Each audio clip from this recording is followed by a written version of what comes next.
ngicela uvule umnyango sana la ngingene nakuthathe fika uphethe into ezimnandi kodwa uthini we futhi udinga amanzi uthatha uncane wenqonqonqo ngicela uvule umnyango sana la ngingene nakwefika uthatha uphethe into ezimnandi kodwa uthini we futhi udinga amanzi uthatha uncane.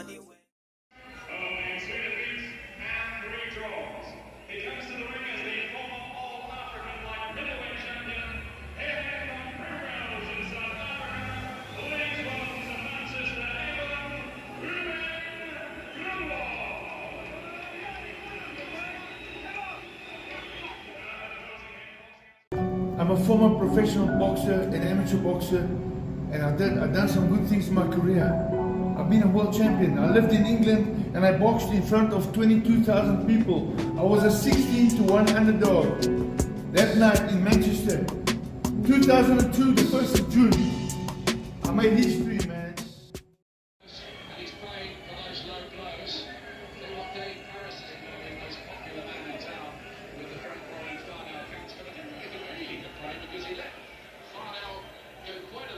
Before he penalised him at all. Yeah, he did. He let him off the hook quite a bit.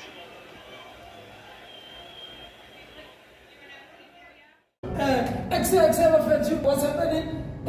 You know, TMC Ritual Skills today. There's, you know, Mr. Ruben Groenewald. Groenewald. Except, yes, in Promenade Kalagat. So today we'll just get to know in Kalagata. Like, I'm sure you have seen like maybe 2 motivational videos that I've uploaded.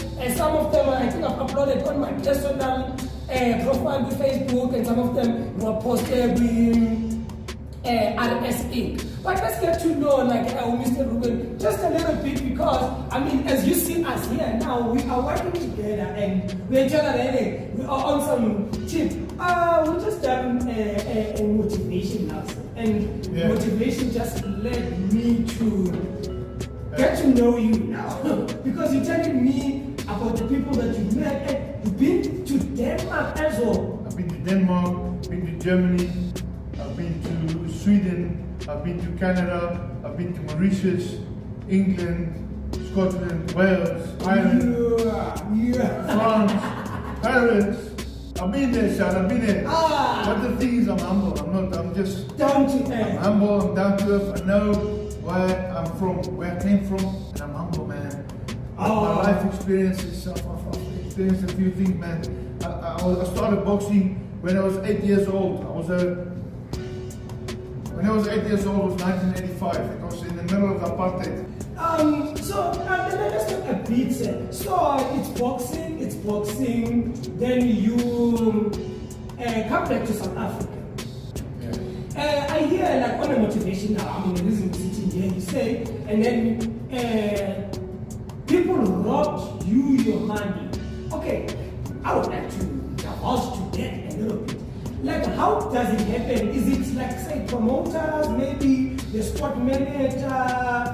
Like, what's going on? Yeah, you see, in boxing, international boxing, in South Africa it's not so bad, but overseas it's bad, it's bad.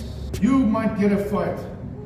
My manager told me that I'm getting 16,400 pounds for this fight. 16,400 pounds. For that money, for that fight, every fight, especially title fights, there must be a contract. It's a 2 or 3 page contract where the boxer signs, and the manager signs, the witness signs, and the amount of the fight is there. And I said to my manager, I said, okay, that's fine. I'm not happy with the money because I'm the world champion and I have to defend against this guy in his hometown in Manchester. I want more money. And my manager said, if you don't want to fight, if you don't want it, they'll strip you of your title. He lied to me. Yes. I was a young South African. I was 24 years old. I was a young South African in England, a foreigner. And he said, if you don't want it, they'll strip you of your belt and you lose your title. But he lied to me. I took the fight. After the fight, I found out from people that my real purse was not 16,400 pounds. It was 60,000 pounds. 60? Yeah, 60,000 pounds. 60. And we had a bad breakup. I had a bad breakup with my manager. He even threatened me. He phoned me. He said, "I'm going to kill you if you talk too much." I contacted the British Boxing Board of Control. They are governing boxing in Britain. They said they can't help me. Oh, okay. Do they give you the reasons maybe why? I said to them, "Can you please provide me with the copies of my contract?" Because they keep copies of my contract. Everything. I said, "Please provide me with copies of my contracts because I want to see," because my manager he paid me this much money. I told them how much I got paid. Yes. And they said to me, "No, they never received my contracts." How is that possible? Okay, then I contacted the promoter. The promoter of the show, his name is Frank Warren. I contacted him and I wrote a letter. I said, "Please, Mr. Warren, I thank you. First of all, I thank you for the fights. I'm grateful, but please provide me with copies of my contracts because I have to keep it for tax reasons. Yes, I have to pay my tax." And his lawyer wrote back to me and he said, "We don't have your contracts because we have lodged your contracts with the Board of Control, the British Boxing Board of Control." How is that possible? The lawyer said they lodged the contract with the Board of Control. And he said I must contact the board. The board. And I contacted the board again, I wrote to them again, I said, "Please see the attached letter, and it's self-explanatory." And the British Boxing Board of Control wrote back to me and they said, "I can assure you, we don't have your contract."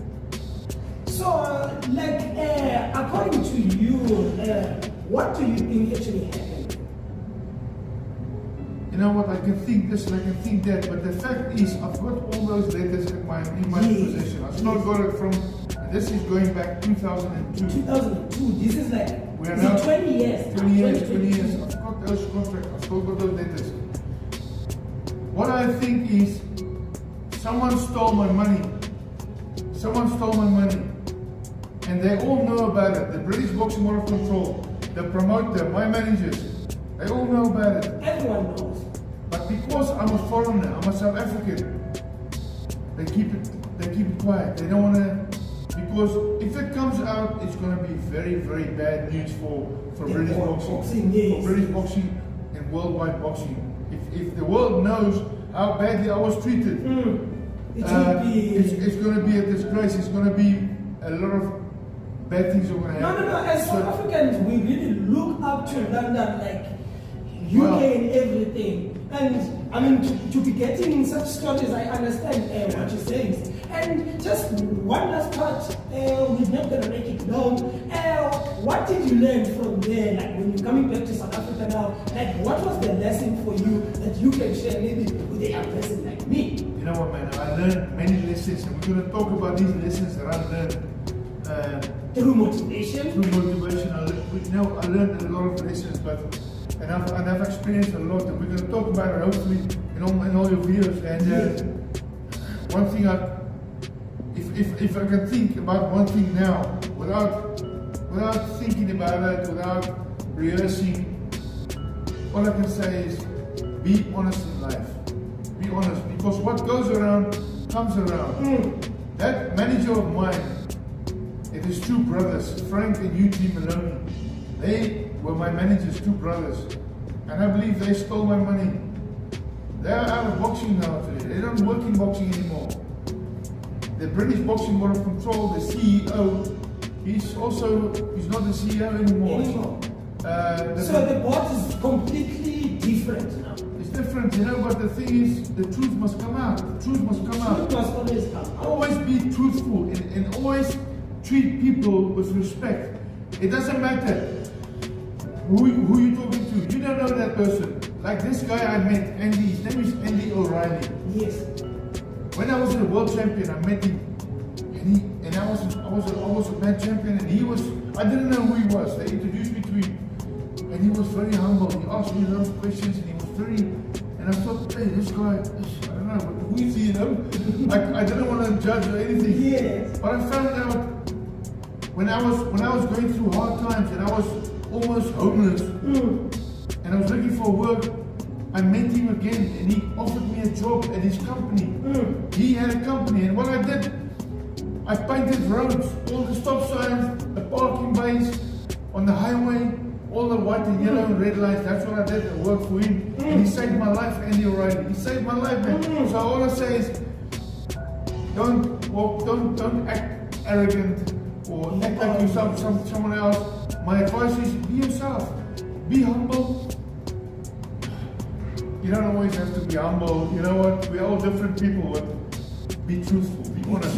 Be honest. No, that is my take from this conversation, sir, because I understand one thing. Like, from me, what I understand when you're talking about being honest is you must first be honest with yourself. Because if you are honest with yourself, you can be honest with everyone else. Like, when you are dishonest with yourself, I mean, you'll be going around deceiving people, and people somehow they believe what you're saying because they think that is coming from a truthful space. Yeah. And when I was boxing, as a boxer, if you are lying to yourself and you have to go for a 10-kilometer run or 5-kilometer run, and you go for a 1-kilometer run, it's gonna show you that. It's gonna show in the fight.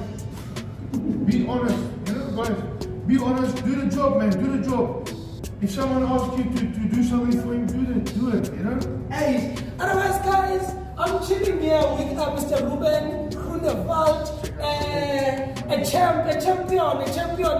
I'm gonna allow him to close as well. Yes, TMC Zam, you're a vlogger, and I like vlogging. Yes, it's on the story. The story is beautiful. Otherwise, Mr. Ruben, please close it for us. Yeah, man. Okay, thank you for watching, guys, man. This man is a legend.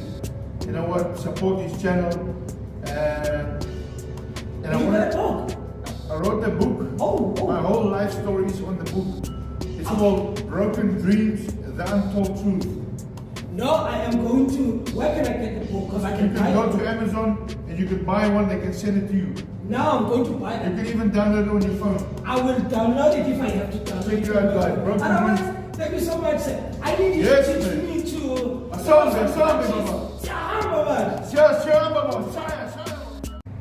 Partnerships. That's a tricky one. Partnerships can work only if both people are hungry for success and hungry to make it work. It doesn't help if one person, man or woman, if they want to conquer the world, they feel they want to do this and they want to make a big success. But the other partner has got, maybe the other partner has got other interests. Maybe he wants to make it work, but he's got something distracting him. Maybe he's got family problems in his personal life. Maybe he's got other business interests. That's the thing with partnerships.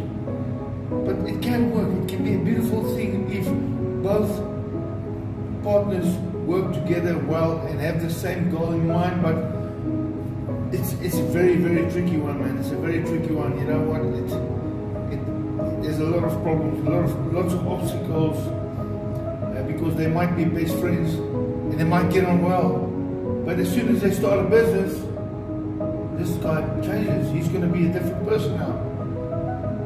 He's showing a different side to him. Maybe he's an aggressive person.